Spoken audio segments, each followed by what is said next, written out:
విక్రమ్ టీవీకి సబ్స్క్రైబ్ చేయండి. Subscribe to Vikram TV. Subscribe to Vikram TV. Subscribe to Vikram TV. Subscribe to Vikram TV. Please like, share and subscribe to Vikram TV.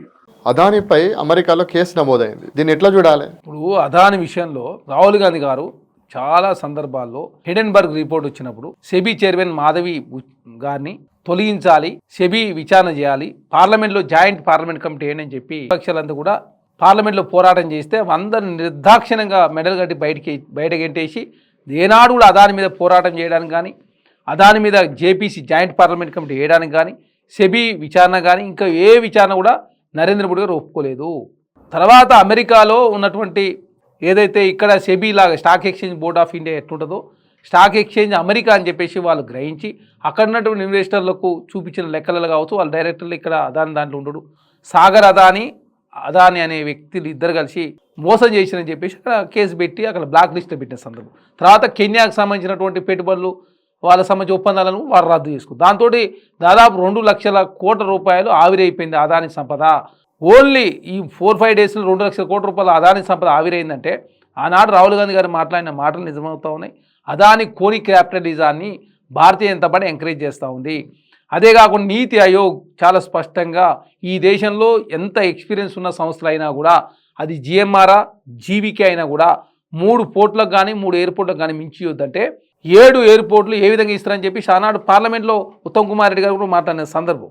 అంటే ఈ దేశంలో ఉన్నటువంటి ప్రభుత్వ రంగ సంస్థలను కూడా కోని క్యాపిటలిజాన్ని ఎంకరేజ్ చేసే దానిలో భాగంగా అడ్డగోలుగా జగన్మోహన్ రెడ్డి గారు కూడా గంగా ఎయిర్పోర్ట్లో ఏ విధంగా ఆనాడు పెద్ద గంగవరం ఎయిర్పోర్ట్లో కూడా దాదాపు 6,000 ఎకరాలు 10% అంటే దాదాపు 600 కోట్ల రూపాయలకే అప్పనంగా అప్పచెప్పిండు అదానికి. ఇట్లా దేశంలో జరుగుతున్నటువంటి అన్ని విషయాల మీద కాంగ్రెస్ పార్టీ పోరాటం చేస్తూనే ఉంది. ఇప్పుడు వాస్తవ విషయాలు ప్రజలు తెలుస్తాం. రాహుల్ గాంధీ గారు చెప్పారు పార్లమెంట్లో, అంత క్లియర్గా చెప్పిన తర్వాత కూడా తెలంగాణలో 12,000 కోట్ల రూపాయల పెట్టుబడుల కోసం రేవంత్ రెడ్డి గారు ఎట్లా అదానితో ఒప్పందం కుదుర్చుకున్నారు? మరి ఇక్కడ అదాని అనే వ్యక్తి చట్టబద్ధ వ్యాపారం కేటీఆర్ చేసినా, కేసీఆర్ చేసినా, కల్వకుంట్ల కవిత చేసినా, హరీష్ రావు గారు చేసినా, లేదు భారతీయ జనతా పార్టీ కిషన్ రెడ్డి గారు చేసినా, నరేంద్ర మోడీ చేసినా తెలంగాణ రాష్ట్రం ఆహ్వానిస్తుంది. చట్టబద్ధ వ్యాపారం మాత్రమే, క్రోనీ క్యాపిటలిజాన్ని మేము ఒప్పుకోము. చట్ట విరుద్ధమైన వ్యాపారాలు ఎవరు చేసినా, అదాని చేసినా, అంబానీ చేసినా ఒప్పుకునే ప్రసక్తే లేదని చెప్పేసి చాలా స్పష్టంగా ముఖ్యమంత్రి గారు రాహుల్ గాంధీ గారు కూడా అదే చెప్పారు. అదాని వ్యాపారం చేయొద్దని ఎవరు చెప్తలే. మీరు అడ్డగోలుగా చట్టాల విరుద్ధంగా మీరు ఆస్ట్రేలియా బొగ్గు తెలంగాణ దేశంలో కోల్ ఇండియా బొగ్గుకు 4,500 రూపాయలు చెల్లిస్తున్నటువంటి భారత ప్రభుత్వము అదాని బొగ్గుకు 24,500 రూపాయలు ఎందుకు చెల్లిస్తున్నారంటే సమాధానం చెప్పలేదు. దాని మీద కూడా చర్చ చేయాలి. 6,000 కోట్ల రూపాయలు ప్రతి సంవత్సరం మేలు జరుగుతుంది.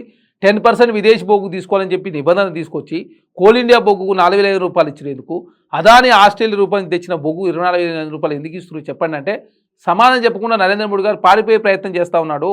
ఈ దేశంలో అదాని అయినా వ్యాపారం చేసుకోవచ్చు, అంబానీ అయినా వ్యాపారం చేసుకోవచ్చు, కానీ చట్టబద్ధ వ్యాపారం చేయాలి. కోని క్యాపిటలిజాన్ని మాత్రమే కాంగ్రెస్ ప్రభుత్వం కానీ కాంగ్రెస్ పార్టీ వ్యతిరేకిస్తూ ఉంది. అదాని ఏదైనా చట్టబద్ధ వ్యాపారం, చట్టాలను లోబడి తెలంగాణ రాష్ట్రంలో చట్టాల లోబడి వారు వ్యాపారం చేసుకుంటే మేము ఎక్కడ కూడా వారికి నష్టమయ్యే పనులు కావచ్చు, వారి బ్లాక్ లిస్ట్ పెట్టే ప్రయత్నం కూడా చేయం కదా. ఇక్కడ ఓన్లీ చట్టబద్ధ వ్యాపారం మాత్రం చేయాలని చెప్పి కాంగ్రెస్ ప్రభుత్వం కోరుకుంటా ఉంది. సరే, ఓకే. ఇటీవల Group 1 పరీక్ష జరిగింది.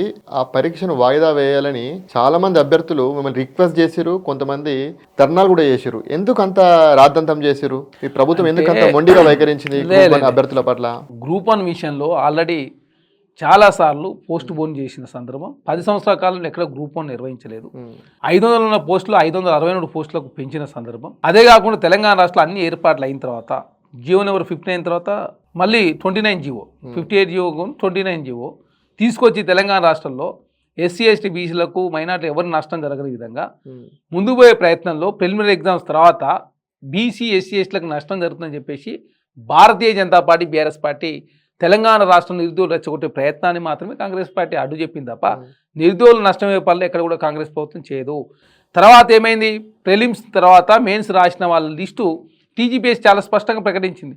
82% ఎస్సీ ఎస్టీ బీసీలు మొత్తం క్వాలిఫైర్ అని చెప్పి చాలా స్పష్టంగా. అంటే 29 జీవో అనేది ఎవరికి నష్టం కాదని చెప్పి చాలా స్పష్టంగా బయటపడ్డది కదా. జీవో 29 విషయంలో చాలా మందికి అనుమానాలు ఉన్నాయి. ఏంటి అసలు జీవో 29 అంటే ఏంటిది, దీనివల్ల అసలు ఏం ఉపయోగం? జీవో 29 అనేది కిందన ఎవరైతే క్వాలిఫై కాకుండా ఉంటారో వాళ్ళందరినీ పైకి తీసుకొచ్చే కార్యక్రమంలో భాగంగా మాత్రమే 29 జీవో తీసుకొచ్చారు. దానివల్ల బీసీలకు, ఎస్సీలకు, ఎస్టీలకు అన్యాయం జరుగుతుందని చాలా మంది విమర్శలు చేస్తారు. టీజీపీఎస్సీ ప్రకటించింది కదా, మెయిన్స్ ఎగ్జామ్స్ రాసిన తర్వాత టీజీపీఎస్సీ నోటికి ఇచ్చేసింది.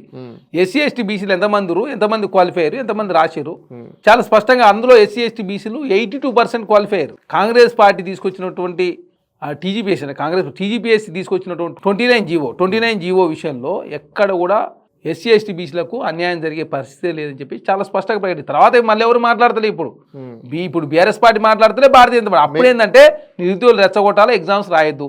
కాంగ్రెస్ ప్రభుత్వం వచ్చి 10 నెలల్లోనే గ్రూప్ 1 నిర్వహిస్తుంది. మేము 10 సంవత్సరాల చేయండి, 10 నెలలు చేస్తారు. కాబట్టి దీన్ని ఎట్టైనా అడ్డుకోలే ఒక దురుద్దేశంతో బీఆర్ఎస్ పార్టీ, భారతీయ జనతా పార్టీ గలాట క్రియేట్ చేశారు. కానీ వాస్తవ విషయాలు టీజీపీఎస్సీ ప్రకటించిన తర్వాత ఎవరు సపోర్ట్ చేస్తలేరు.